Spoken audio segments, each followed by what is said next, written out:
stronger position? But as I said, it's not that much stronger in terms of having people who just roll over for an unqualified choice. He handled the FBI director appointment well.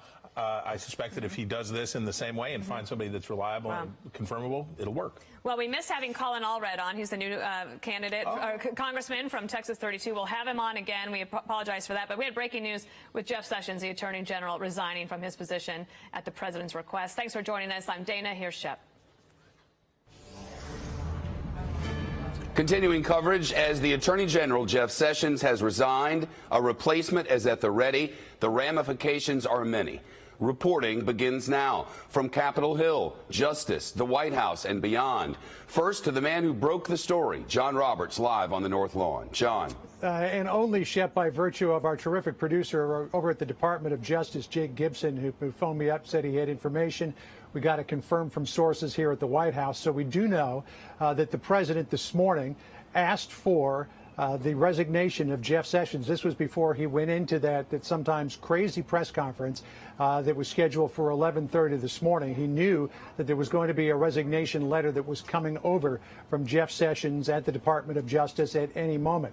We have confirmed with sources that Matt Whitaker, and the president has actually tweeted about this, so that's confirmation at the highest source now, that Matt Whitaker, who is the chief of staff to Jeff Sessions, a former U.S. attorney for the Southern District of Iowa. He ran in the Republican primaries in 2014 for the Senate in Iowa, will now become the acting attorney general. Jake Gibson also reports that as acting attorney general, the Russia investigation would now fall under his purview. However, it doesn't look like that is a done deal yet, as the ethics implications of that have not yet been worked through at the Department of Justice, and it may be that Whitaker cannot take over that investigation. So at the moment, it stays with Rod Rosenstein, the Deputy Attorney General, and we do not know, by the way, his fate in the future, but it could turn over, if it clears ethics, to Matt Whitaker. The president talked about Whitaker some weeks ago. It sounded like Sessions was on his way out the door. A press release had actually been drafted saying that Whitaker was going to be the person to replace him, and that several people at the Justice Department were talking about the idea that Whitaker might replace him. But things cooled down for a while, but we knew, Shep, that Jeff Sessions was likely not going to be Attorney General, not going to head up the Department of Justice for long after the midterm elections. We did not know, though, that it was only going to be a matter of hours. Now, the president at that press conference this morning was asked about changes to his cabinet, was asked about Sessions. He said, I don't want to talk about that right now, but we'll talk about that in the future, and also saying that he's happy with most of his cabinet, but that there were other changes that were likely ahead. He was asked about Interior Secretary Ryan Zinke and the allegations against the secretary. The president said he's looking into all of that. He doesn't like how it sounds on the surface, but he's waiting to find out more details. So I believe, Shep, that this is just the first shoe to drop in what will be some significant changes in the president's cabinet. Mattis has also been talked about in terms of a possible departure. So hang on to your seats, because I think the ride is just beginning. John Roberts, back to you in a moment. Reporting continues now on Fox television stations across the nation and on the Fox News channel on satellite and cable. Our national security correspondent, Catherine Herridge, live on the Hill. Catherine? Well, thanks, Shep. In the last few minutes, we have obtained the resignation letter sent by Attorney General Jeff Sessions to the White House after the president requested his resignation this morning. And it reads in part, at your request, I am submitting my resignation. Since the day I was honored to be sworn in as Attorney General of the United States, I came to work at the Department of Justice every day determined to do my duty and serve my country. I have done so to the best of my ability, working to support the fundamental legal processes that are the foundation of justice. He goes on and continues, most importantly, in my time as Attorney General, we have restored and upheld the rule of law, a glorious tradition that each of us has a responsibility to safeguard. We have operated with integrity and have lawfully and aggressively advanced the policy agenda of this administration. I have been honored to serve as Attorney General and have worked to implement the law enforcement agenda based on the rule of law that formed a central part of your campaign for the presidency. Thank you for the opportunity, Mr. President. My contacts had reported, Shep, prior to the midterms that if there was a significant increase in the number of Senate seats by Republicans, that we could look for a very swift transition at the head of the Justice Department after the midterms on the basis that the president felt with greater control in the Senate, he would have greater likelihood of getting his candidate of choice through that process. Just adding on to what John Roberts was saying, this comes also at an important sort of inflection point, if you will. If you think back to around September, the president indicated that he was willing to immediately declassify some of these Russia records that House Republicans had been moving to make public. They had to do with the surveillance warrant for a Trump campaign aide, Carter Page. Then, as you know, the president did a very abrupt reversal, and we heard from him today at that news conference that this matter is now under consideration in a very aggressive way. And to recap, those records include 19 pages from a surveillance warrant. That warrant was signed by the Deputy Attorney General Rod Rosenstein, as well as interviews with a senior Justice Department official who became a back channel for the dossier based on emails and other records during the 2016 campaign, as well as something called exculpatory evidence. Republicans say this is evidence that should have been provided to the court because it conflicted with the Russia collusion narrative. Final point, if I can, my contacts had said they did not anticipate, and this dovetails with the reporting from our Justice Department producer, any immediate movement with the Deputy Attorney General, Rod Rosenstein. They said there was a feeling that Mueller was coming to the close of his investigation on Russia collusion, and that Rosenstein would accept that report and sign off on the findings, and any removal of Rosenstein would be interpreted as an obstruction of justice on the Russia case, something that they wanted to avoid when they perceive that it may be very close to its conclusion, at least with the special counsel, Shep. Catherine Herridge reporting. Stay with us. Reporting continues shortly and, in fact, is underway now. Our correspondents on Capitol Hill, multiple, are working sources there to get reaction from the leaders on there in Capitol Hill. We're also getting reporting in from the Justice Department. It's underway. When it's complete, we'll bring it to you shortly. Analysis now. Our senior judicial analyst, Judge Andrew Napolitano, is here for context and perspective. Big picture. What does this mean? A couple of things. The resignation letter was prepared in such haste it's undated. I heard you that, and I heard you say that, and I wondered, is it possible that this resignation letter has been sitting around since President Trump began saying, I want your resignation, quite a while back? It is very possible that the president has had that's the reason it was undated. It's almost inconceivable that lawyers would sign something as dramatic as this without it being dated. The president may very well have said, I want your resignation letter. It's going to be in my top drawer, and I'll publish it when I'm ready, and you'll know. Wouldn't be beyond Donald Trump to use that as a style. Secondly, the FISA application, about which Catherine has spoken at length, that the president said he was going to reveal. He suddenly changed his mind 180 degrees after members of the intelligence community, American intelligence, British intelligence, Israeli intelligence, dissuaded him from doing so. This tells me that this is part of some larger picture. What larger picture? If this is perceived as a series of events fomented by President Trump in order to interfere with the Mueller investigation by putting another person in charge of it who may take it over, a person more friendly to Donald Trump than Bob Mueller is perceived as being. President Trump's own champion in the Republicans in the United States Senate, Senator Lindsey Graham, has said that would foment a constitutional crisis. So we have a lot of facts to get our arms around here, Shep. I don't know where this is going to go. But I do know it's volatile right now. We heard Chuck Schumer say constitutional crisis. What did he mean? Help our viewers understand this.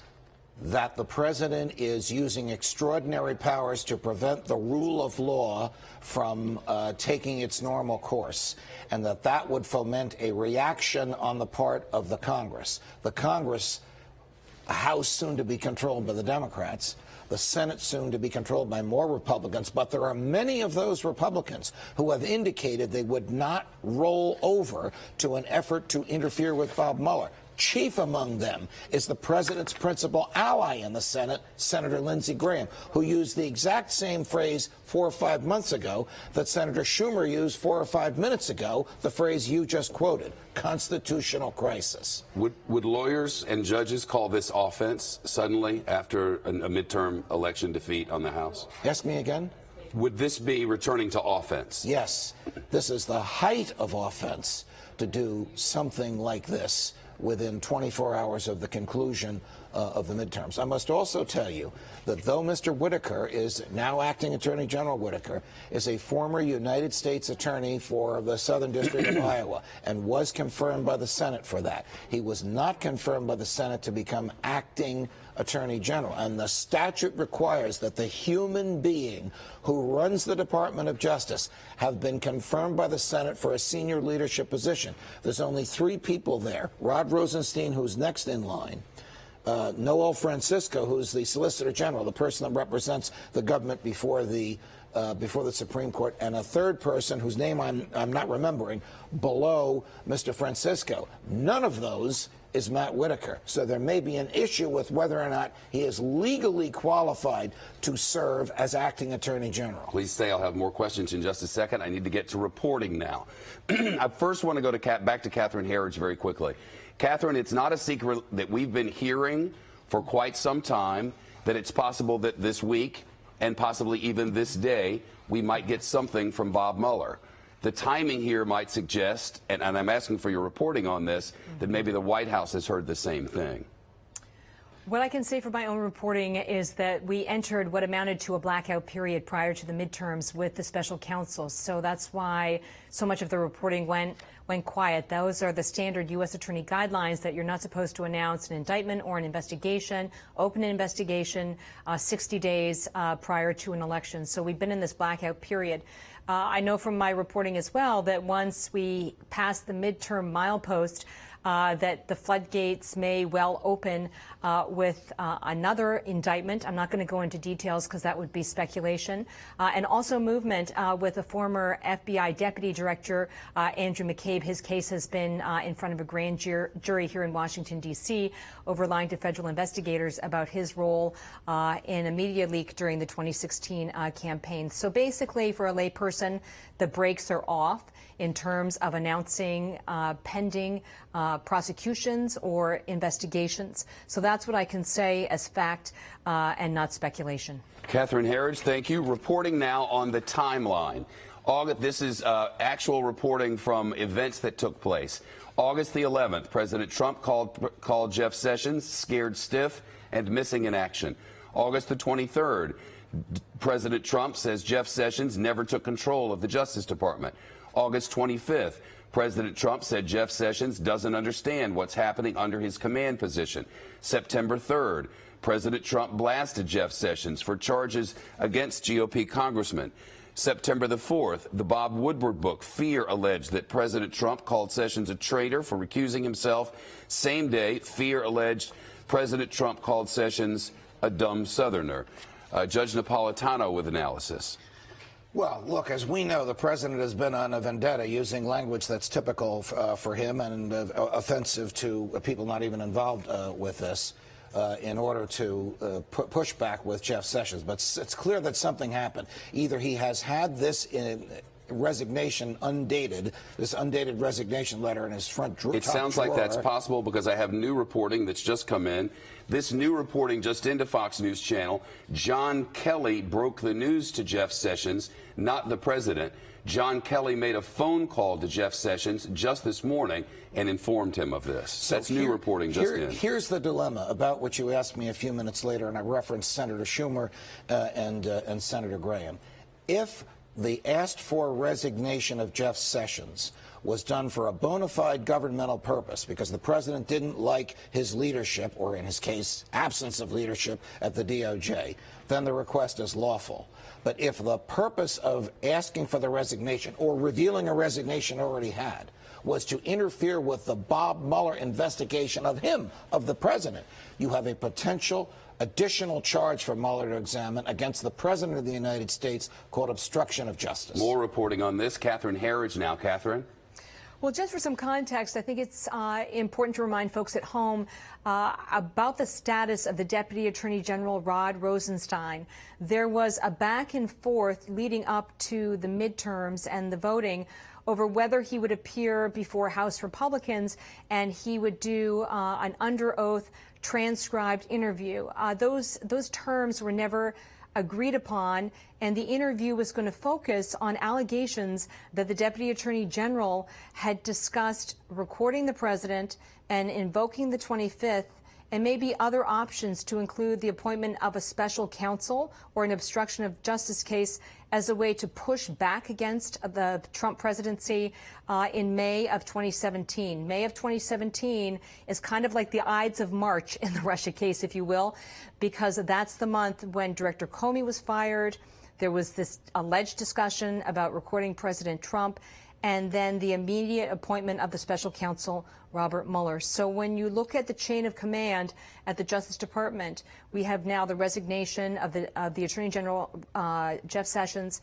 The deputy who is overseeing the Russia probe remains under pressure to return to the Hill and answer questions under oath about these allegations that he sought to record the president and invoke the 25th. Those on Rosenstein's page say that he was being sarcastic, but nonetheless, you see, this is another set of pressures that are coming to bear on the special counsel case. Catherine Herridge reporting on the Hill. New reporting just in as this story develops. Whitaker to be sworn in today as acting attorney general. John Roberts with reporting on that. John? Yeah, and I've got a little other tangent to go off on here, Shep. Of course, the other big part with the Mueller investigation is not just who will run it. As far as we know, Rod Rosenstein, the Deputy Attorney General, continues to run it. But what does any of this mean for the potential of the president doing some sort of interview with the special counsel's office? We do know, and I confirmed just moments ago with sources familiar with the president's legal strategy, that his legal team has prepared a number of written answers to questions that Robert Mueller wanted answers to. However, no decision has yet been made as to whether or not to submit those answers to Mueller, and that this idea of getting rid of Sessions and moving Whitaker in or leaving it with Rosenstein, however that may play out, doesn't change anything at the moment, at least. But things are getting close. I'm told that the president's legal team has advised him to wait until after he gets back from the Paris trip, which he is going to be leaving on at the end of the week to mark the commemoration of the 100th anniversary of the end of the Great War, along with Emmanuel Macron, to wait until he gets back from that trip next week before the president makes any decision as to whether or not he will take those written answers that they already have and then submit them to Robert Mueller. So everything for the moment is status quo. The president's position on having an interview with Robert Mueller is submitting these written answers because they really have ruled out the idea of a sit-down interview. Nothing changes as a result of Sessions' departure today, at the moment at least, Shep. On Roberts continuing the phone calls and the contacts. New reporting now. Capitol Hill shocked by the Sessions news. That from our senior Capitol Hill producer, Chad Pergram, who's with us live. Chad. Right, the sources I've reached out to fully expected this to come in some form because there's been so much conjecture about the future of Jeff Sessions for so long. But the fact that it finally happened, and especially happened just the day after all this news about the midterm elections, really has everybody back on their heels just a little bit. This morning, the Senate Majority Leader Mitch McConnell said he thought that the Senate would be focusing a lot on confirmations and nominations in the coming months. This could be the first of many. It may be very challenging to confirm a new attorney general. They certainly will have more Republican seats. We don't know the total because we still have races out in Florida and Arizona. But Republicans will have additional numbers there, so it should be a little bit easier.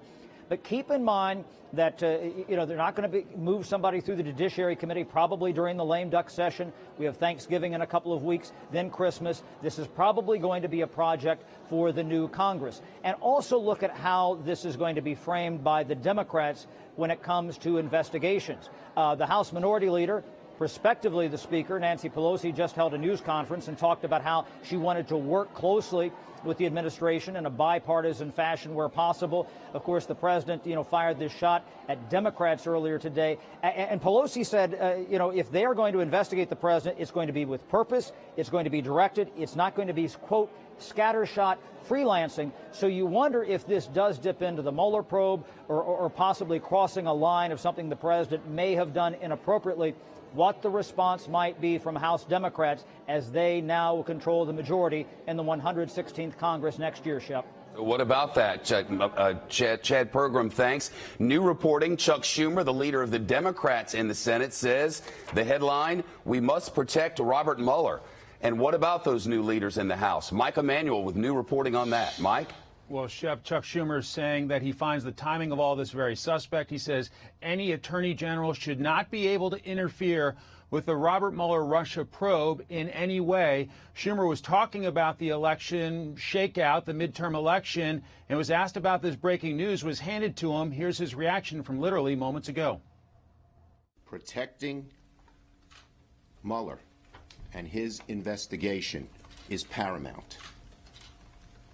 It would create a constitutional crisis if this were a prelude to ending or greatly limiting the Mueller investigation. And I hope President Trump and those he listens to will refrain from that. Jeff Sessions, a well-known figure on Capitol Hill, was a United States Senator representing Alabama for 20 years, so a close colleague for a number of years with a lot of these lawmakers. Texas Republican Senator John Cornyn, a member of the Judiciary Committee, saying moments ago, quote, Attorney General Sessions has selflessly dedicated more than 40 years to serving the people of Alabama and the nation. As our country's top law enforcement official, he has been integral in fighting the opioid epidemic, keeping violent criminals off our streets, and supporting victims. Those who know him, his commitment to the rule of law, and his deep and abiding concern for our country. So bottom line, a lot of shock on Capitol Hill because this is somebody they served with for a long time, although they did expect that there would be a shakeup coming. And now the focus, of course, will be on confirming a new attorney general with all these things going on in the world. Mike Emanuel, thanks. Continuing that reporting, Catherine Herridge in Washington now. Catherine? It's one of these situations where you're getting a lot of information from different open source media, and an interview with Whitaker has been flagged to Fox News. This was an interview with CNN in July of 2017, and according to this report, it was prior to his position as the chief of staff. But significantly, what's flagged in the reporting is that Whitaker discussed a way to sort of defang the special counsel by cutting off its budget. And it says, quote, so I could see a scenario where Jeff Sessions is replaced with a recess appointment, Whitaker said, and that the attorney general doesn't fire Bob Mueller, but he just reduces his budget to so low that his investigation grinds to almost a halt. These were comments to CNN, July of 2017. This was, according to this report, prior to Whitaker becoming the chief of staff. But in this interview, he's musing about ways to defang the special counsel Robert Mueller probe into Russia collusion, and doing that not by removing DOJ senior leadership, but by using the purse strings, reducing or cutting off the budget. I know through my own reporting, and we touched on this earlier, that Whitaker has really been a quiet advocate for the declassification of the Russia records, and Republicans, certainly in the House, feel very strongly that those records indicate that when the Justice Department and FBI sought and secured a surveillance warrant for Trump campaign aide in the fall of 2016, and think about it, this is a surveillance warrant on a political operative, that the intelligence had not been verified, and there were sort of two buckets of information, one that also had exculpatory evidence, so that conflicted with the Russian narrative, and they maintain that was not provided to the surveillance court. So if that is Whitaker's position, you can see clearly where he falls in the context of the Mueller probe, Shep. Catherine Herridge, new reporting now, Mitch McConnell's statement. Let's get to Chad Pergram on the Hill. Chad? Right. I'm going to read this statement to you that just came in from the Senate Majority Leader, Mitch McConnell. He says, I thank Jeff Sessions for his dedicated service as Attorney General. Throughout his career as a prosecutor, a senator, and as Attorney General, he remained steadfast in his commitment to the rule of law in our great nation. I wish him well, and I look forward to working with him in his future endeavors. And this is something that Mike Emanuel touched on just a moment ago. Jeff Sessions was a creature of the United States Senate. He was first elected here in 1996. A lot of people here on Capitol Hill, especially Republican senators and those who served with him in the Senate, think he got a raw deal. Why he left a very, safe Senate seat from Alabama for this job. The president gave him the business a lot of times, and now he's out the door. Chad Pergram, thanks. There is breaking news now on Fox News Channel and Fox News television stations across America. Already, the swearing in has happened. Catherine Herridge on the Hill. Catherine. Well, we're getting a little bit more fidelity on the details here. Our Justice Department sources are reporting that because Matt Whitaker had been sworn in for another Justice Department position, there wasn't the necessity or the formality to do a second swearing in, and he's now considered the acting Attorney General Shep. So I think if you step back, and for folks just joining us at home, you need to see that we've really had a series of events that I would argue were very, very organized and very deliberate, and even some would say choreographed, from the request from the White House Chief of Staff John Kelly to the Attorney General Jeff Sessions this morning that the president was requesting his resignation.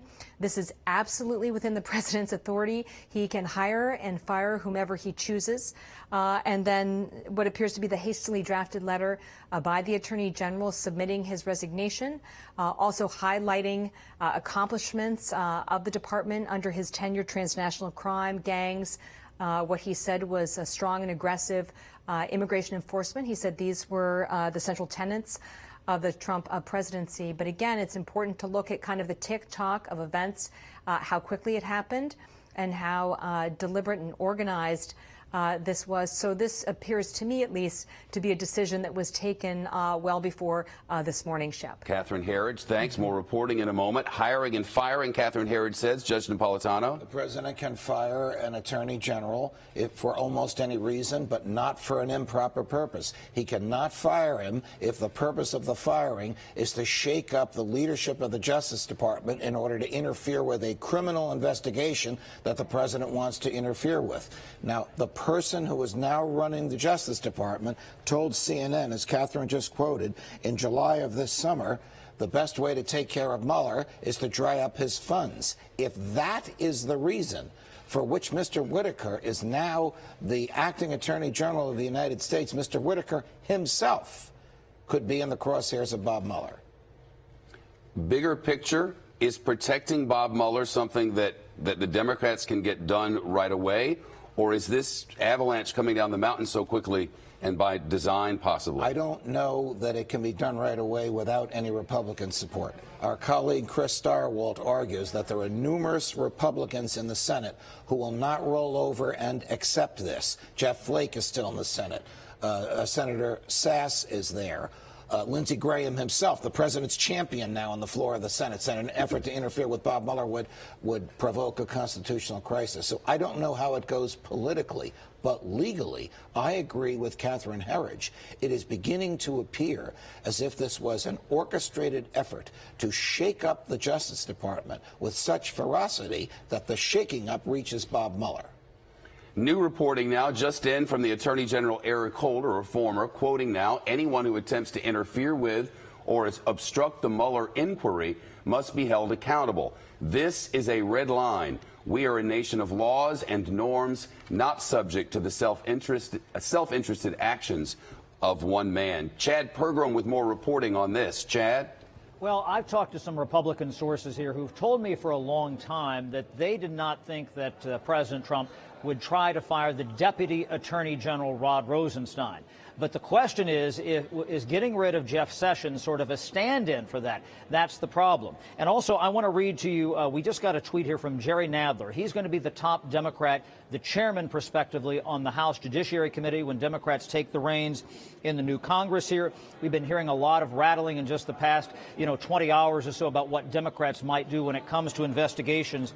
And Nadler says, quote, Americans must have answers immediately as to the reasoning behind the president removing Jeff Sessions. Why is the president making this change? And who has authority over the special counsel investigation? We will be holding people accountable. So here we are just hours after it's clear that Democrats will control the House of Representatives. You already have Democrats, with cause in this case, ramping up their heat on President Trump over this firing of Attorney General Jeff Sessions. Shep. Chad Pergram, as our reporting continues, excuse me, Judge Napolitano, your thoughts? I'll say again, if the firing of Jeff Sessions was... How do you prove one way or another? You infer from the words that people use, from the timing they engaged in, and from the behavior that surrounds it. But if the firing was done because the president was disenchanted with his leadership, it is licit. Who decides that? Whoever challenges this, and it could very well be challenged in the political forum, which would mean Republicans and Democrats in the United States Senate. But if the firing was done in order to put somebody in charge of the DOJ who is adverse to the existence of the Mueller investigation and wants to dry it up by shrinking its budget, that would be an improper purpose as articulated in the tweet you just quoted from former Attorney General Eric Holder. And that itself could be considered obstruction of justice and should be investigated. The timing on the heels of the loss of the investigative arm of the House.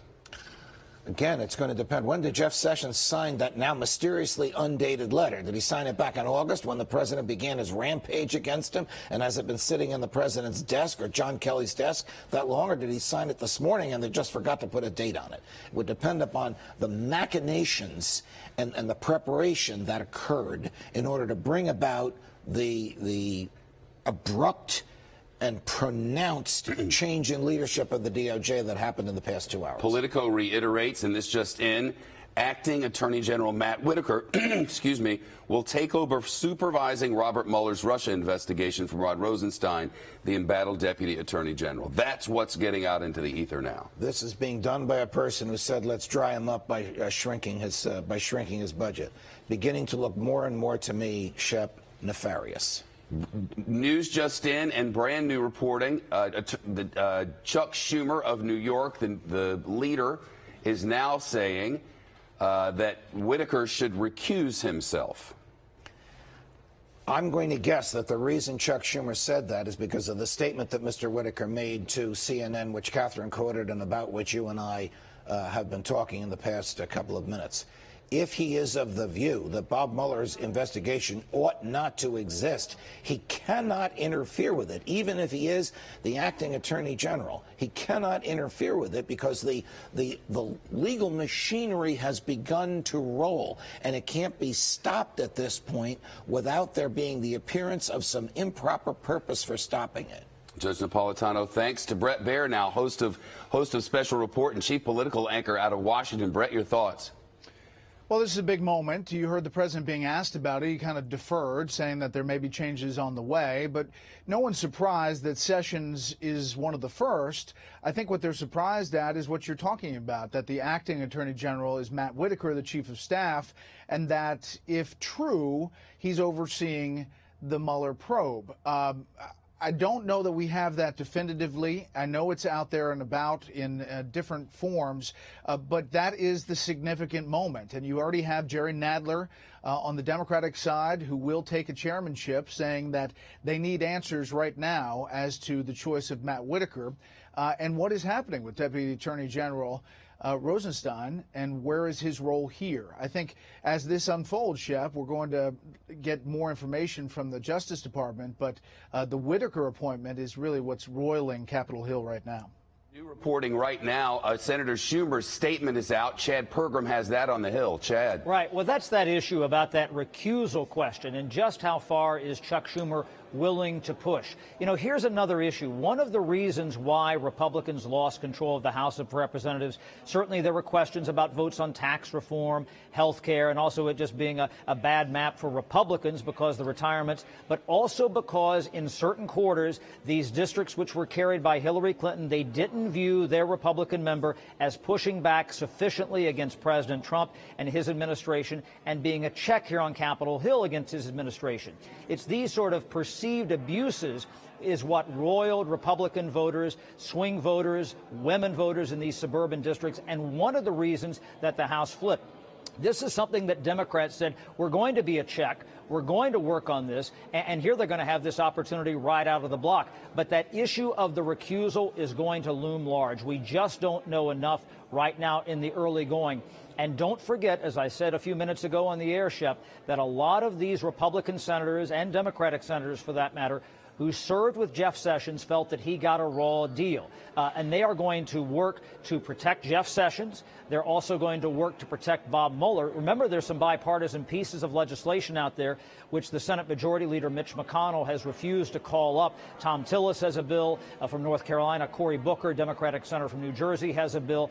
Those pieces of legislation haven't come up. But one wonders if that conversation might start to get a little more ripe here, even in the lame duck session in the next couple of weeks, as an effort to protect Robert Mueller as they investigate deeper what happened with Jeff Sessions and how this may pertain to Rod Rosenstein and the Russia probe.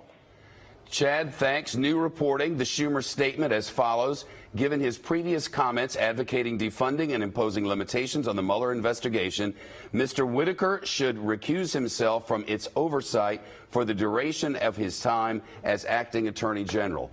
More new reporting. I've just been informed that the Deputy Attorney General, Rod Rosenstein, is on his way to the White House. We are informed that he's on his way to the White House per a previously scheduled meeting. Brett Baer for context from Washington. Brett, the timing last night, he lost the House of Representatives, the investigative arm in the House. This morning, he holds what could be described as nothing less than, at least, an extraordinary news conference from the East Room of the White House, no less. Then moments later, these shoes begin to fall. Yes, and we don't know exactly, Shep, how that all came out, how long, to the judge's point, that letter has kind of been ready to deploy. Did he feel like the news conference didn't get the focus or wasn't the focus that he wanted to have? And then this is a development that obviously takes a lot of oxygen in the room. I think the real question politically now is, as Democrats take control of the House, that obviously doesn't happen until January in their oversight capacity, do Republicans step up and say and protect the oversight of the Mueller investigation? Like, what is the extent to which Republicans, either on the Senate side or on the House side, come out with statements saying that either one, Whitaker, like Schumer says, should recuse himself, or two, there needs to be some protection that the administration is not going to just stop the Mueller probe? Judge? To follow up on Brett, look, the Mueller investigation is of the President of the United States. If the President of the United States intentionally puts someone in charge of the Justice Department who is adverse to the existence of the Mueller investigation and plans to do away with it or shrink it out of existence, dry it up by denying it the funds it needs to operate, it begins to look more and more apparent as though the timing and the mechanism here was intended to influence the investigation. If the purpose of the influence was to stop Mueller from knocking on whatever door he's knocking on, it could very well be obstruction of justice, which generates another investigation. Are we expecting, Brett, something else to happen today, tomorrow, sometime this week, or very soon as it relates to the Mueller investigation? You know, we don't know a timeline. When you talk to people in the know, and obviously we all know that the Mueller folks have been pretty tight on releasing information, but there has been activity and a lot of focus on Roger Stone. There have been interviews. We've heard of grand jury testimony. But it didn't sound like it was imminent. But for the Mueller probe, we really don't know until it happens. I do know on Capitol Hill, they expected after the midterm that some action was likely going to start to happen one way or another. And the question then becomes, if there is not another indictment, if there aren't more indictments, that process goes through the oversight at the DOJ. And as the acting attorney general, Whitaker could potentially sit on that and not even forward it over to Congress if he wanted to. A little more context. It was the year 2016 that Whitaker wrote an opposing view editorial in USA Today newspaper, which was titled, and I quote, "I would indict Hillary Clinton, opposing view," and then it goes on to cite statutes and otherwise. Catherine Herridge now with some context on why Whitaker, other reasons Whitaker might be suitable for the president. All right, well, this is certainly not a household name for most folks, Shep. My understanding from a contact who is familiar with Whitaker and close to the White House is that he's well liked by the president, but perhaps one of his strongest character traits is that he's seen by the president and others sort of as an outsider, someone who has not come up through the system, FBI or DOJ, with Robert Mueller, who was FBI director for 12 years, Deputy Attorney General Rod Rosenstein, or Christopher Wray. He is not part of that generation, did not come up through the ranks with them, and is seen as somewhat more objective and an outsider. And a point we discussed earlier is that he has behind the scenes been very much a quiet advocate for the declassification of these Russia records. And the reason I keep saying that is that what we heard from the president today, number one, was about the first time he talked about these Russia records, and then number two, he indicated that he was going to move as quickly as possible to make them public. Catherine, thanks. New reporting and context on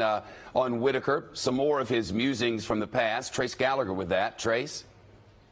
And kind of piggybacking on what Catherine Herridge was talking about and you and the judge were talking about, Shep, there were reports going back to September saying that White House Chief of Staff John Kelly called Matthew Whitaker, Jeff Sessions' Chief of Staff, saying that if Sessions left, Whitaker would step up as acting Attorney General. Remember, that's when Rod Rosenstein's tenure was in limbo because of the report that he wore a wire around President Trump. So keep that in mind. We know that Whitaker played football at Iowa, University of Iowa. He was a treasurer. He ran for treasurer but lost. In 2014, he also ran unsuccessfully for the Republican nomination for an Iowa U.S. Senate seat. And as for the conversation you're having now with the judge, it's interesting that before he joined Jeff Sessions at the State Department, Whitaker was very critical of Democrats involved with Ukrainian sources during the election. In fact, he wrote an op-ed for The Hill demanding more scrutiny of a meeting between Democratic officials and Ukrainian officials. He also played down the now infamous Trump Tower meeting involving Donald Trump Jr. and a Kremlin lawyer who promised to have dirt on Hillary Clinton. And as for what you were just talking about, Shep, the op-ed was written in USA Today in 2016. It was an opposing op-ed to James Comey, then FBI director, saying that he would, in fact, or the recent FBI director saying that he would not indict Hillary Clinton. And Whitaker wrote the opposing, and it said, partly quoting here, "A reasonable prosecutor may ask if on numerous occasions an unknown State Department employee had taken top secret information from a secured system, emailed that information on a Gmail account, and stored the information on a personal server for years. Would that individual be prosecuted?" And he concluded saying, "I believe they would." That's the op-ed, 2016 USA Today. Shep. Trace Gallagher with the context. Thanks. New reporting now. Mark Warner, the United States Senator, Democrat of Virginia, the Vice Chairman of the Senate Select Committee on Intelligence, quoting, "No one is above the law, and any effort to interfere with the special counsel's investigation would be a gross abuse of power by the president. While the president may have the authority to replace the attorney general, this must not be the first step in an attempt to impede, obstruct, or end the Mueller investigation." Senators from both parties have repeatedly affirmed their support for the special counsel Robert Mueller's investigation. Every one of them should speak out now and deliver a clear message to the president that the special counsel's investigation must continue without interference. Brett Baer in Washington. Brett? Yeah, on background from DOJ officials, the acting attorney general is in charge of all matters under the purview of the Department of Justice, meaning acting attorney general Matt Whitaker will oversee the Russia probe by special counsel Mueller.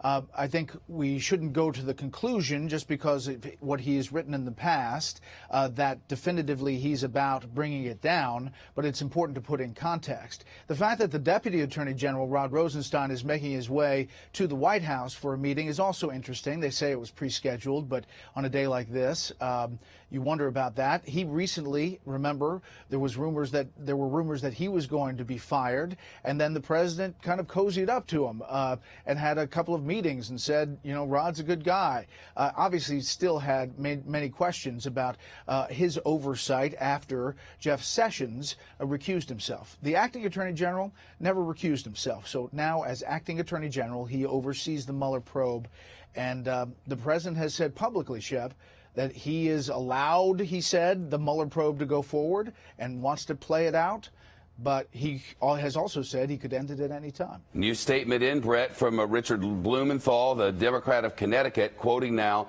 "This is a break-the-glass moment. Replacing the Attorney General with a non-Senate confirmed political staffer is highly irregular and unacceptable. Protecting the special counsel investigation is more urgent than ever." He goes on, "My Republican colleagues must rise to the challenge and show political backbone by demanding that Mr. Whitaker recuse himself from oversight of the special counsel's investigation." New paragraph. "I will be introducing legislation to ensure that Congress and the American people see the results of special counsel Mueller's work. I implore my colleagues of both parties to unite behind efforts to ensure that the special counsel can continue this work without interference. Any attempt to limit his resources or the scope of his investigation is unacceptable. The world and history are watching." Judge Napolitano. Okay, so you recuse yourself if you have an interest in the outcome. You recuse yourself if you're not a believer in the thoroughness or the fairness or the lawfulness of the prosecution. I suggest to you that he's in both of those categories. He's already said publicly, "I would shrink Mueller out of existence by stopping the pipeline of cash." Mueller spends a lot of money. He has many FBI agents and prosecutors and clerks and staff that work for him. You cut off that spigot of money, you're interfering with the prosecution. That's what Whitaker said he would do. That's the basis for the recusal.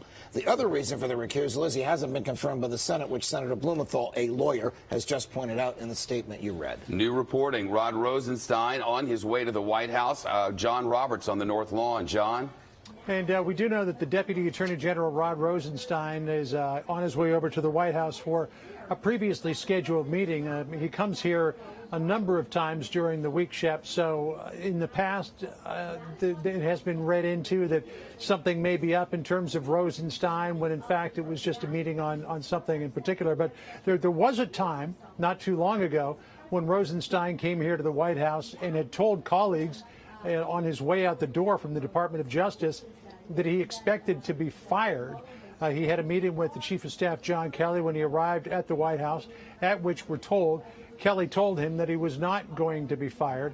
And for all we know right now, Shep, and again, the reporting is still early on all of this, but the White House is making no moves to try to have any kind of an impact on the Mueller investigation.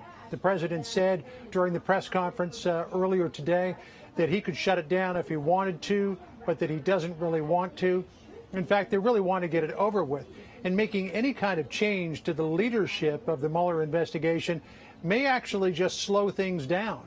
And so the president may leave Rosenstein in charge, although Whitaker could be actually overseeing the entire investigation. So we're still trying to sort some of this out. The other thing that's out there, Shep, is the president's potential interview with Robert Mueller. No decision has been made on whether or not the president's attorneys and the president will submit the series of written answers to the Mueller questions to the special counsel's office. We likely won't have a decision on that until after the president gets back from the World War I commemoration in Paris this weekend. John Roberts reporting at the White House. A live look now at the Department of Justice. We're waiting for the Attorney General, Jeff Sessions, the now departing Attorney General, Jeff Sessions, to depart for the day, leaving the Department of Justice.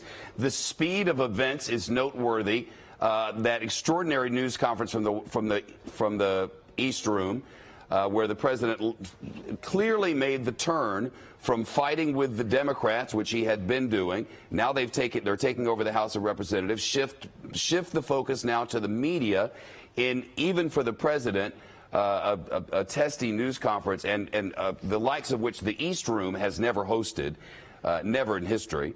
Since then, the immediate resignation, forced resignation of the Attorney General, the immediate announcement of a replacement, an interim replacement, the almost immediate swearing in of that replacement, now the departure here, the arrival of Attorney General Rod Rosenstein, to John Bussey now, associate editor at the Wall Street Journal. The Journal and the Fox News Channel share common parentage.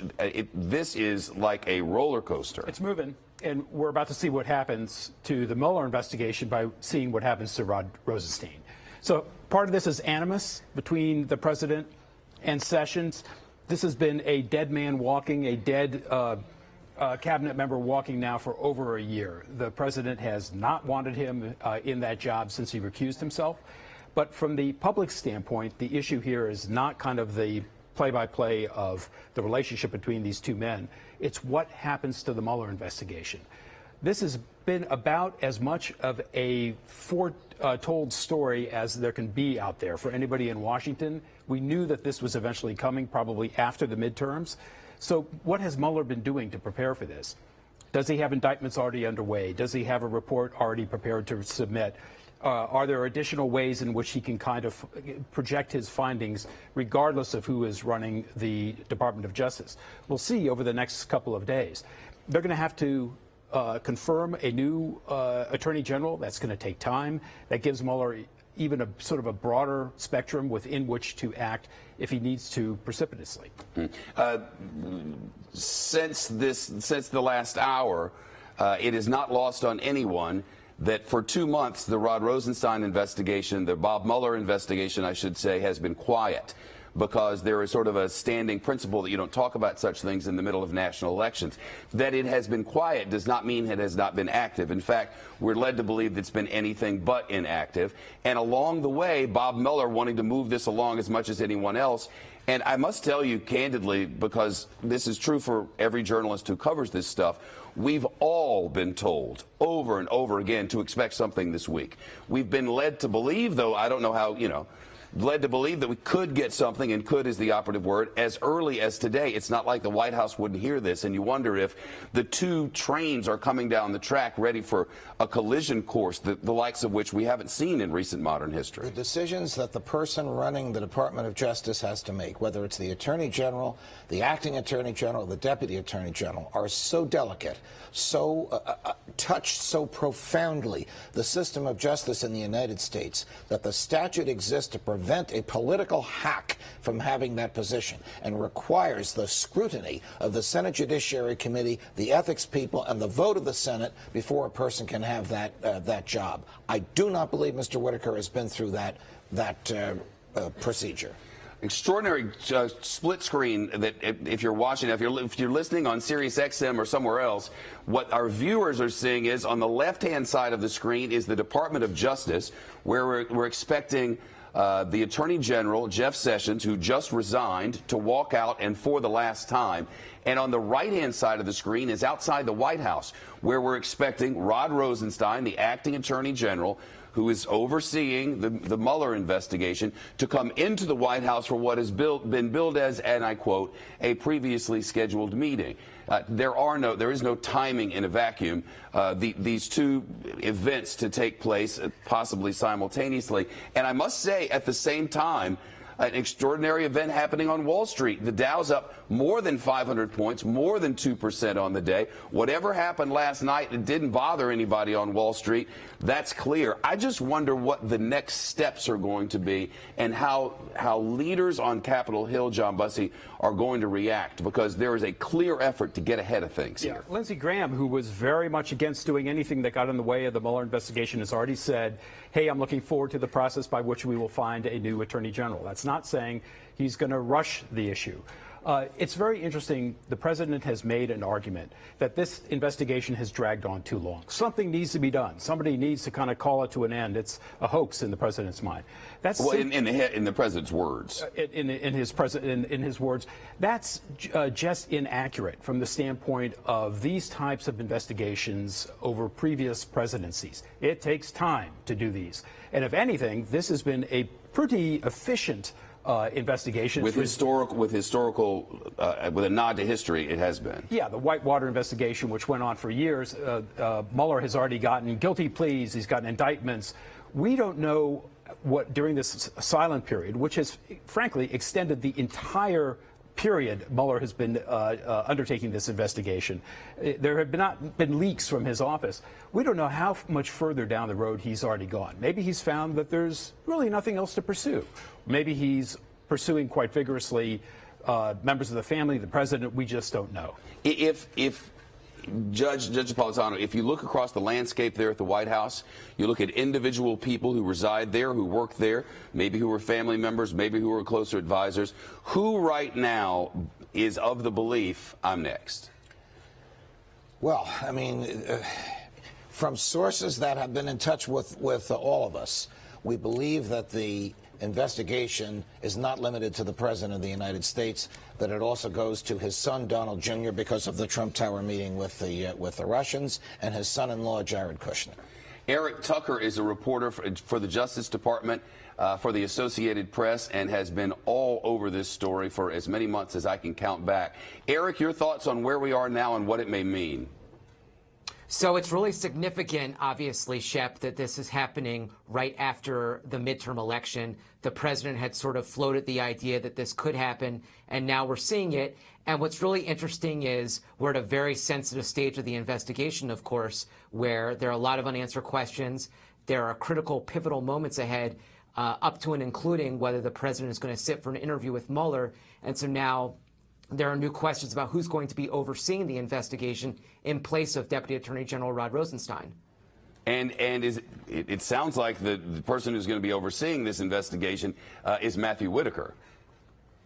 Exactly, Shep. And one thing that's really interesting to note about Mr. Whitaker is that sort of in his prior role as somebody who was a television commentator, he was fairly critical, or at least skeptical, about the powers and scope of the Mueller investigation. He had sort of suggested publicly that Trump was within his rights to be a little bit unhappy if the investigation stretched into his finances. So we'll see sort of what happens in terms of the oversight going forward. But Mr. Whitaker has definitely sort of signaled a degree of skepticism, at least before entering the Justice Department. And Democrats on Capitol Hill have signaled that they don't believe that he's right and proper at this moment.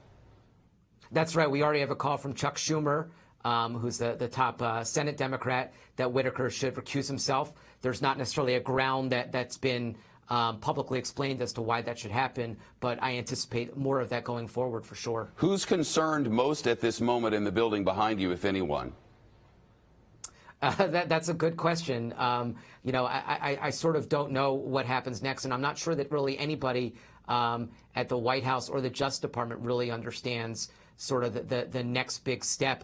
You know, when you think of the way the Justice Department is structured, the Deputy Attorney General is really the person who handles day-to-day affairs and is a critical decision maker. Rod Rosenstein has not departed that building, so I imagine in a lot of ways that authority will not go away immediately.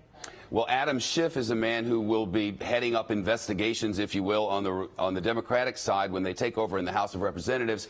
He has just issued this statement, new reporting. President Trump just removed Jeff Sessions. He wants an attorney general to serve his interests, not the public. Mueller's investigation and the independence of the Department of Justice must be protected. Whitaker and any nominee must commit to doing both. We will protect the rule of law. New reporting, Chad Pergram on the Hill. Chad? Yeah, I think we now know what the lame duck session is going to be about in the early days of the 116th Congress as Democrats take control. We thought it might be a little bit about trying to keep the government open and the border wall. It's probably now going to be about the issue with Robert Mueller and whether or not they should move legislation to protect him. The pressure will be enormous from both Democrats and some Republicans on House Speaker Paul Ryan, certainly on Senate Majority Mitch McConnell, certainly on Senate Majority Leader Mitch McConnell, who has not yet moved legislation to that effect. And if they don't, House Democrats, you can bet your bottom dollar, will try to move that when they get the reins of power in the new Congress. Keep in mind right now that you also will have leadership elections that are going to take place on both sides of the aisle. It's going to be interesting on the Democratic side. We have a statement from the House Minority Whip Steny Hoyer, who's running for Majority Leader now, to see who comes out the strongest and says, yes, we will put their feet to the fire.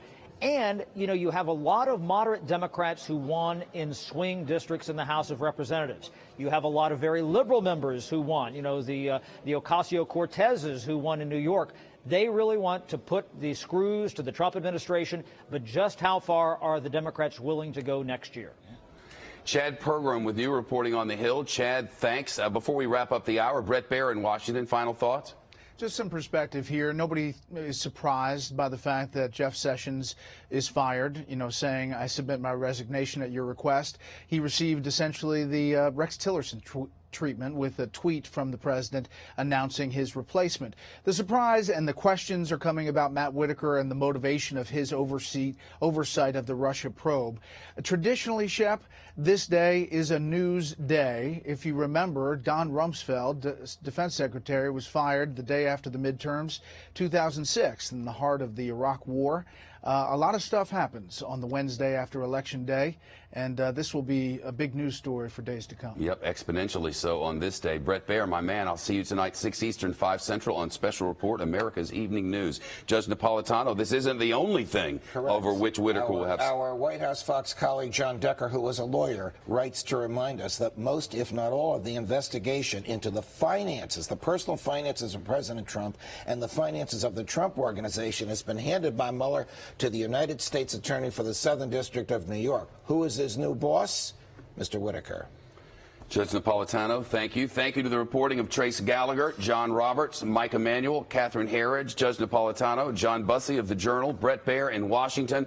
What a day. It's also a huge day on Wall Street. The Dow has taken an enormous climb, up 551 points. The outcome of the midterm elections was good for the stock market in general, mostly because it didn't produce any big surprises, but it was especially good for the healthcare industry and several other companies. This from Associated Press. Health insurers rose sharply today as investors anticipated that any prospects of repealing the Affordable Health Act or Obamacare, which expanded health insurance to millions of Americans, diminished greatly now that Democrats control the House of Representatives. Marijuana companies soared today after several states, including Michigan, voted to legalize pot. Oil and gas companies benefited from the defeat of a ballot measure in Colorado that might have restricted drilling, and a dialysis service company rocketed after California voters rejected a measure that would have limited that. The news rolls on. Your World with Neil Cavuto starts now.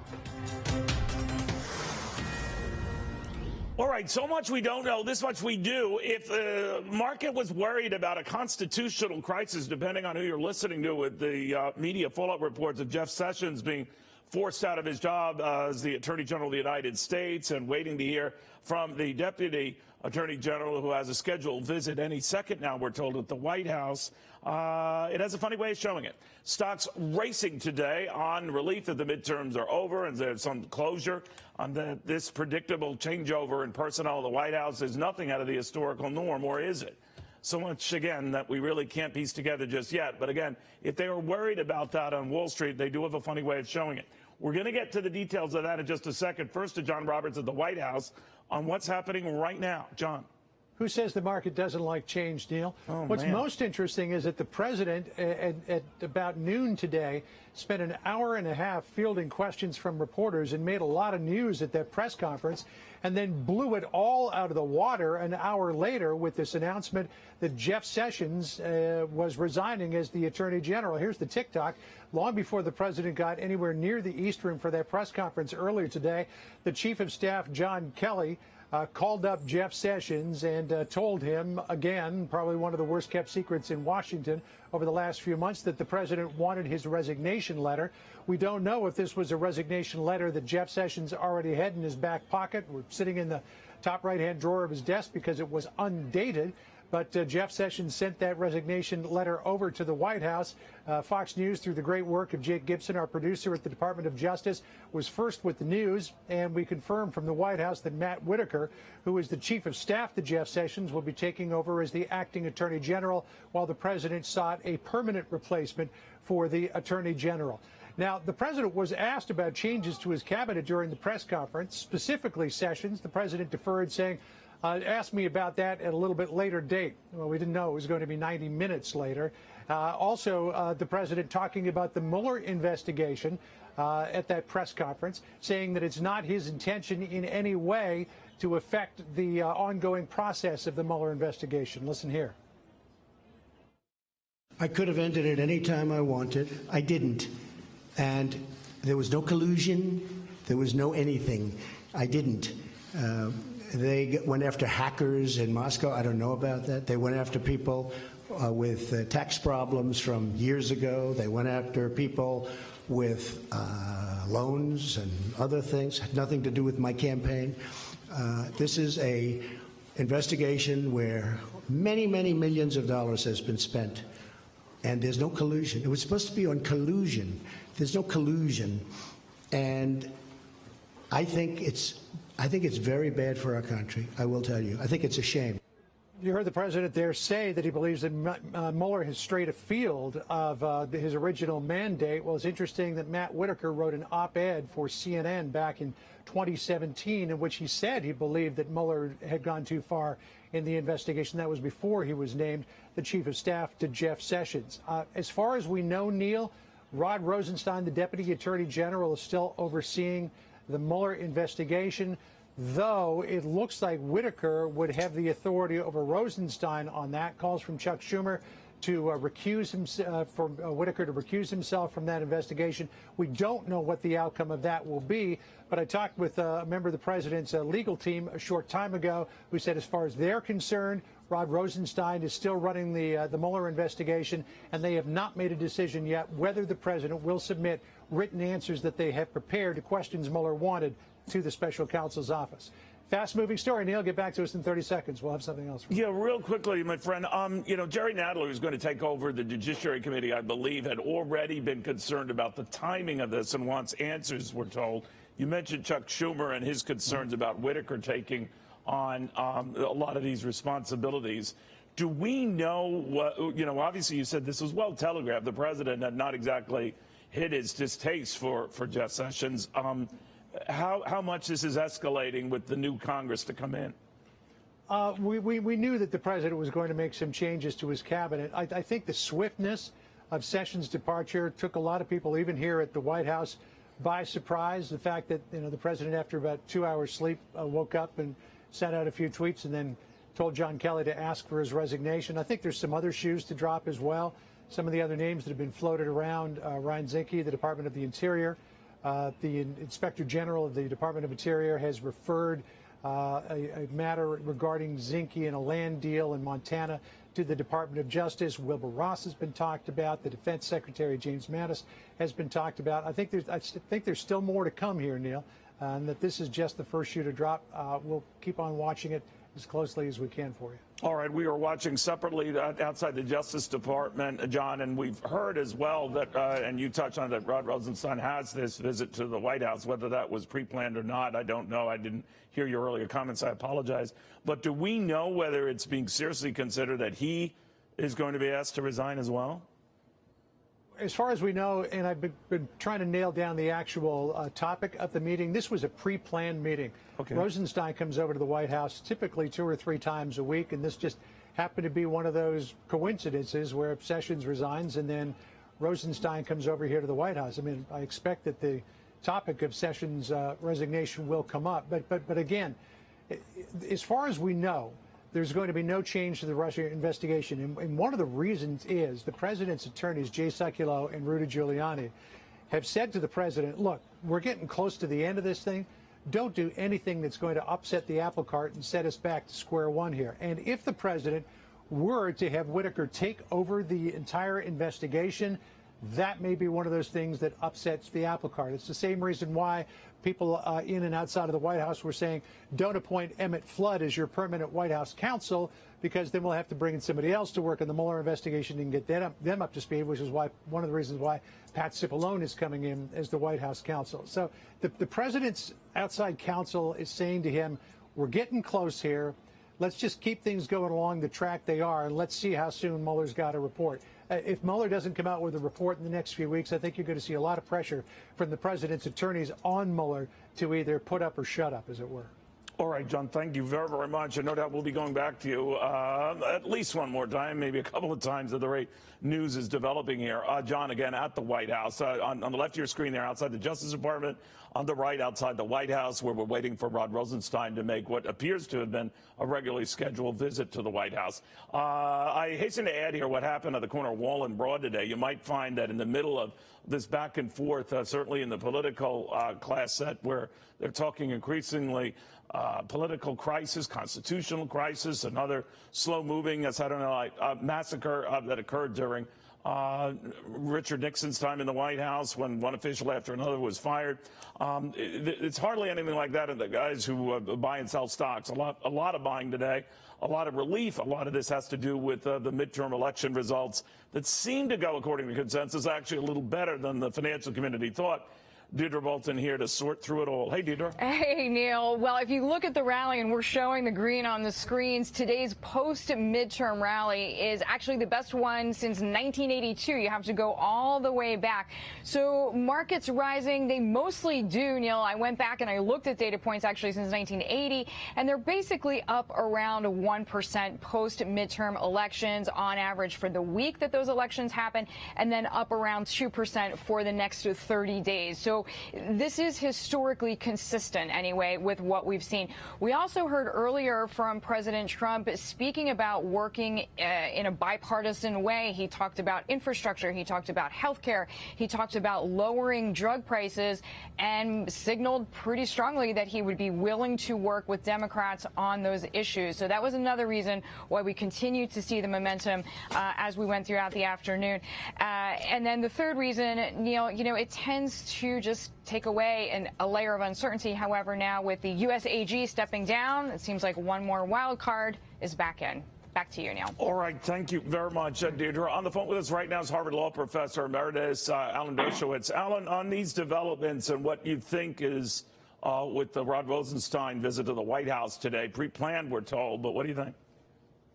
Well, I think Rosenstein stays. I think the White House counsel and Trump's lawyers want him to oversee the investigation, to finish it.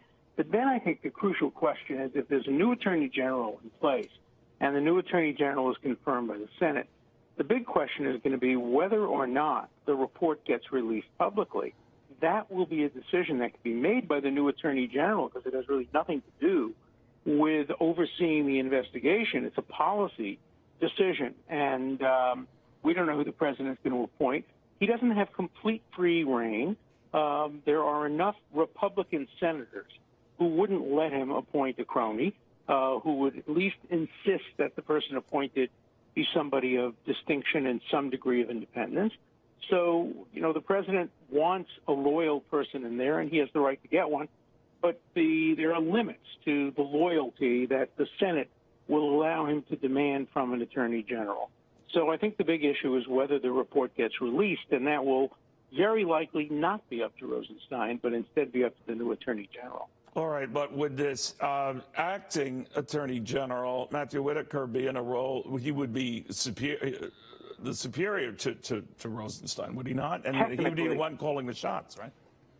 Technically, but I think he would defer for several reasons. Number one, he has his own possible recusal because of the op-ed that he wrote, although I don't think that's a ground for recusal.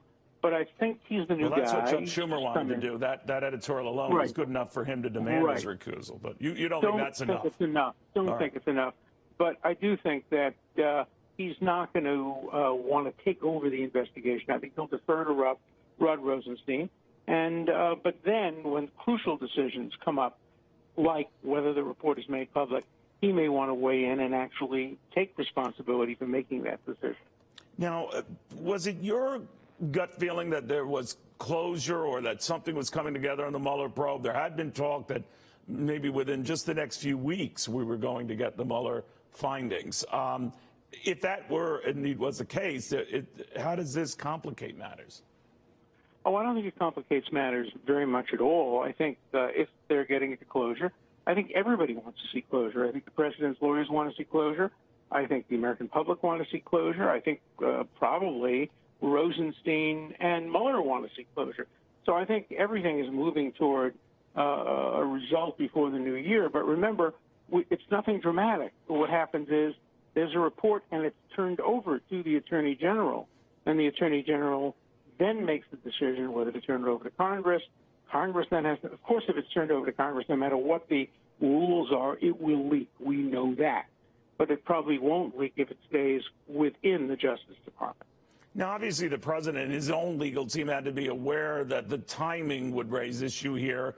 You're a great student of history, and obviously these type of, cabinet firings or replacements are nothing unusual after midterm election. This one, in the middle of this, legal back and forth and the Mueller probe, what have you, makes it a little bit more of a hot potato issue, but how much more one? Well, I think it's a big issue because, remember, an acting Attorney General is just that, acting. And he will be replaced by somebody who has to be confirmed by the Senate.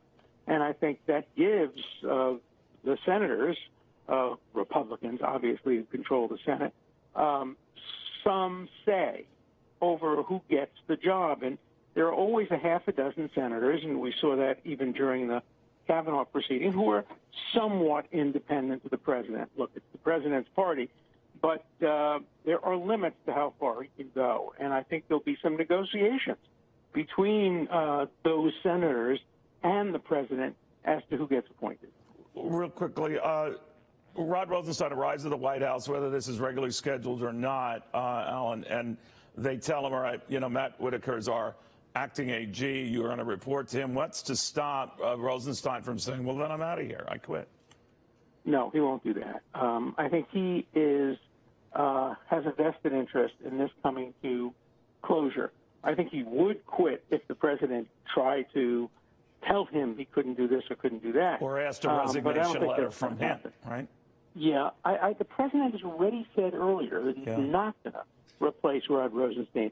And I think that's a decision that was made not only by the president, but by his legal team as well. And they may know something that we don't know, and that is that, Rosenstein, although he's been tough and all of that, may in the end want to make sure that the report is a fair and balanced one. So if the president and his team know that, and I think they want to avoid the appearance of a Saturday Night Massacre, I think Rosenstein has stayed until after the report. I think he'll probably resign once the report is made public. And, of course, the other thing is the president didn't appoint Rosenstein to be the acting Attorney General. He could have done that. He would have been a natural, the second person in command. But, no, he went to the chief of staff, which is a very unusual choice. I mean, chief of staff is, different than somebody who's deputy or associate deputy Attorney General. So that's very unusual. All right. Alan, thank you very, very much. Alan Dershowitz.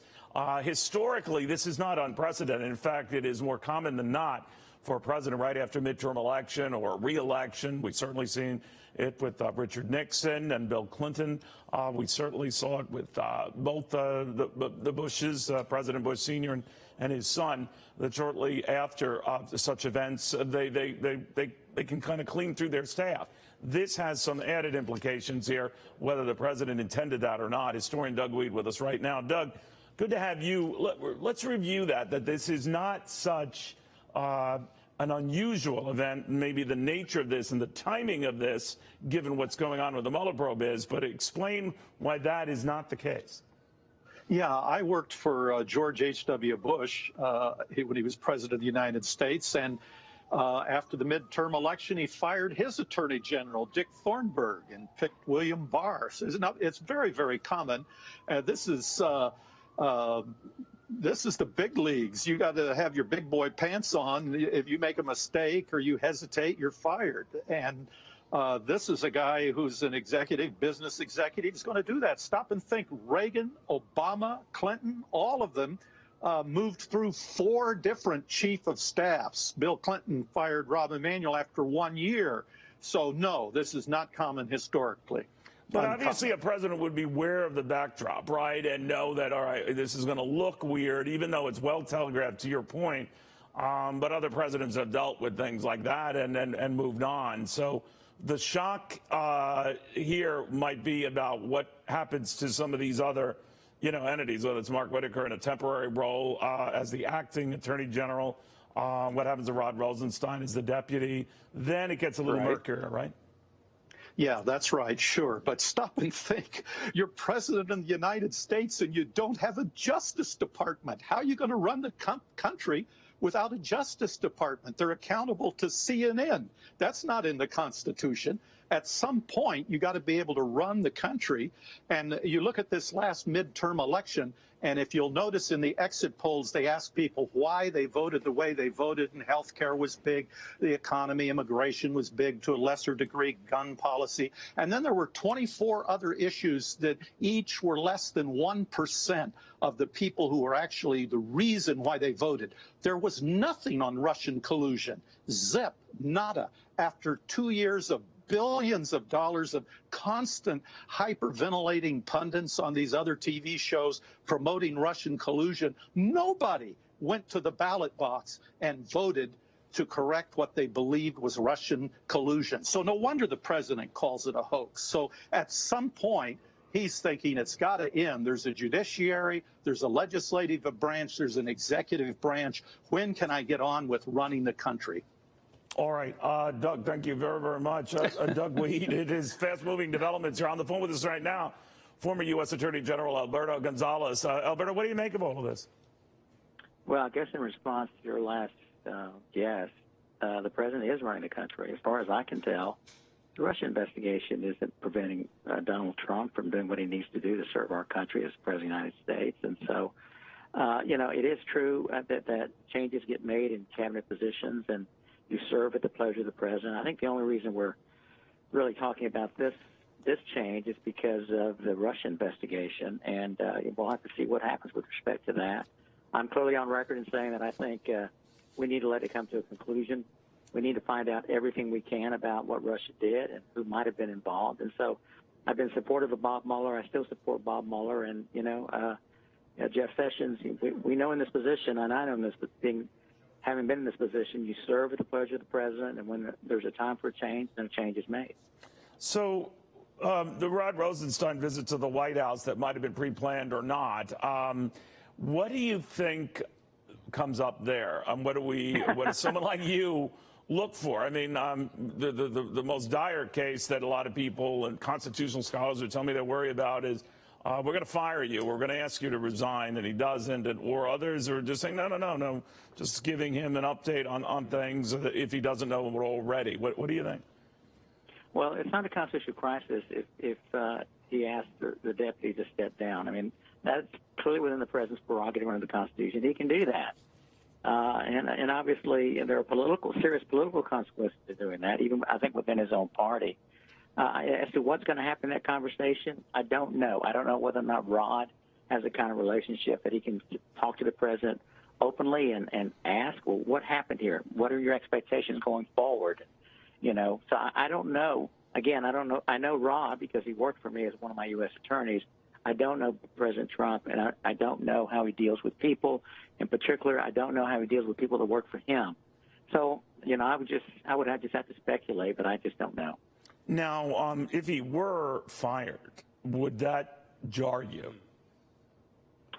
It would jar me because I'm not aware of any reason that he should be fired, although, honestly, the president needs no reason to fire someone who works for him. So the president can do it just because he wants to do it. But I think given the political consequences and where we are with the Russia probe and everything, yeah, it would be jarring if that were to happen. I have no reason to think that would happen, but we'll have to wait and see. Now, you've been very patient with it. I'm curious, what did you make of Chuck Schumer saying of Whitaker he should recuse himself? I guess a lot of dust up over this editorial of his a while back that seemed to show an innate bias or dismissing the investigation altogether. So the guy should recuse himself already. Jerry Nadler is going to be taking over the House Judiciary Committee, has said, I need a lot of answers to a lot of questions. You could see how this is politically escalating. What do you make of all that? Well, first of all, I'm surprised at the pick as the acting. Typically, it would be someone who's been confirmed. And, there are a lot of seasoned, very experienced individuals at the Department of Justice. They have to have confidence in the person at the top. And I I don't know Matt Whitaker. I don't know his background, but I know he doesn't hold a Senate-confirmed position. So it is surprising to me as to whether or not he should recuse himself. I think what he needs to do is have a conversation with the career folks in the department, and lay out the facts, and let them advise him. Let them recommend to him whether or not he should recuse himself. I don't care what Chuck Schumer says. I would listen to the career individuals at the department. And if they say recuse, like they said to Jeff Sessions, then he should recuse himself. All right, Attorney General, thank you very, very much. Always good chatting. Thanks for having me. All right, former independent counsel Ken Starr is with us right now. He created some waves not more than a few days ago, saying that from what he had seen, the president had not committed anything close to an impeachable offense, obviously, before all these other developments. Not that they would probably change that view, I would think. But Ken Starr, good to see you. Hi, good to see you, Neil. Thank you. What do you make of just the developments today? The president is free, obviously, to hire and fire anyone in his cabinet. People are looking at the timing of this. It was well telegraphed, I think, but your thoughts? Well, for one thing, it's a very interesting order of succession. Rod Rosenstein is the duly confirmed Deputy Attorney General of the United States, so it naturally follows he would become the acting Attorney General. But that's if for some reason, I know that's not happening, but I think there will be some issues raised about that, because that is the order of succession. And what do I mean by that? The fact that that's not the case? Well, I think my point is there are going to be a whole lot of questions. The why would you go outside the regular order? Now, President Trump has shown a willingness to go outside the regular order. But here's a key fact. For all of his abilities, I've met him, I don't know him well, but Mr. Whitaker has not faced questions before the Senate Judiciary Committee with respect to issues broadly affecting the administration of justice. He was a duly confirmed United States attorney, and that's a very important position, as Judge Gonzalez was saying. So there's no doubt about his qualifications. What we have here, I think, is a genuine issue with respect to accountability. I'm not saying it's beyond the president's power, but when, for example, there was a Saturday night massacre, years ago, and I talk about this in my book. So Elliot Richardson, the Attorney General, says, I resign. Bill Ruckelshaus, the Deputy Attorney General, says, I resign. So what happens then? Bob Bork, the duly confirmed Solicitor General, becomes the Attorney General of the United States. So, the acting Attorney General. Now, that obviously spiraled out of control. It was one person after another. It got a little crazy. This is just hypothetical, so you can ignore it, as you do with many idiotic questions. But I'm wondering if Rosenstein's surprised at this. He's not too happy. He is the logical, even acting replacement until they come with a permanent replacement. And as Whitaker moves to the front of the line, what if he were to say, Ken, then I'm out of here? Then we have instability of the department, and that's the other dimension. Today's story is, well, who is Mr. Whitaker? How did this happen, et cetera? The questions being raised will have to be answered at some juncture, including in a confirmation hearing in the fullness of time. But here's it. The Department of Justice needs stability. And so anything that does not promote the stability of the department so that the department can go about its important work, the thousands of men and women who serve very, very well, I'm concerned. I want to see the department, which I love. I had 2 tours of duty there. And, Neil, I want to see the department do very well, and I hope that it will with this changing of the guard. What was interesting, I read into the resignation letter on the part of Jeff Sessions. He made it clear this wasn't a volunteer effort, that, he made it clear that the president asked him to do this. Yes, and I like Jeff Sessions very much. I've known him since, Neil, he was the United States Attorney in Mobile, Alabama. Wow. This is his dream job. And you're very old. Hey, stop that. Yeah, not as old as I look. But every lawyer who serves in the Justice Department has this deep respect for the Attorney Generalship. It's as old as the Republic. Edmund Randolph, George Washington's first Attorney General, in that wonderful line of succession, through some ups and downs. So it's a venerated position that people in the department respect, and they want to respect and admire the Attorney General, even if they don't necessarily agree with all the policies. It's one of the great anchors of rule of law. So the other issue I think is going to come out is with respect to the integrity of Mr. Whitaker and his relationship with the President of the United States.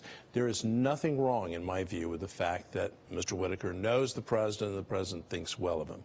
I think that's a good thing.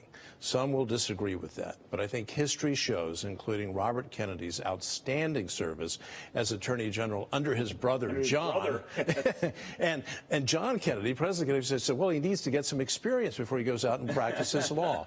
So I mean, that was one. I think the president's father was pushing for that particular pairing, but you know, the point, Neil, is confidence. The president needs confidence in the Attorney General, and the department needs confidence in the integrity of the Attorney General. Obviously, being a former senator, Jeff Sessions has a lot of friends on Capitol Hill on both ends of the aisle here.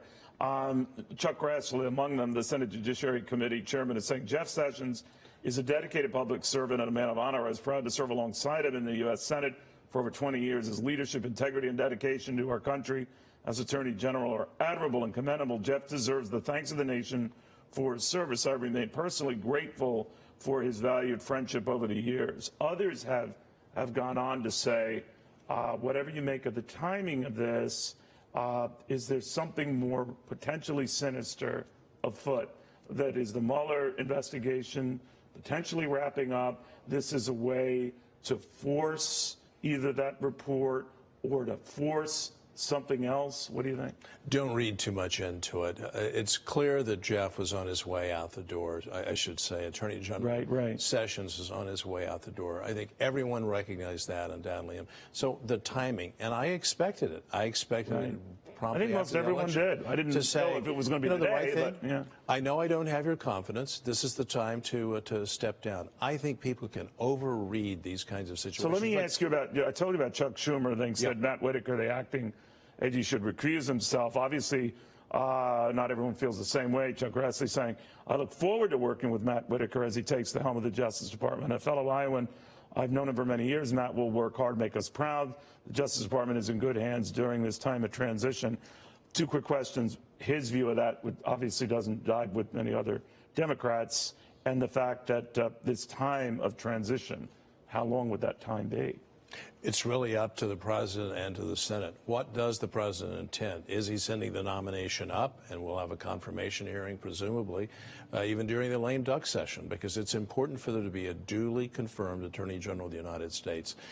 And so I had not heard that statement. I think it's terrific that Chairman Grassley has confidence in him. That gives me confidence, because the one thing you can take to the bank is Senator Charles Grassley is a person of total integrity. So he will insist, I'm confident, on the Justice Department under the new general's leadership turning square corners, doing it right. And it's very important for the country to have confidence that the Justice Department is doing its best to do the right thing and to do it in the right way. Now, obviously, you had said a few days ago, before any of this, that you had not seen anything, to your knowledge, that looked close to an impeachable offense.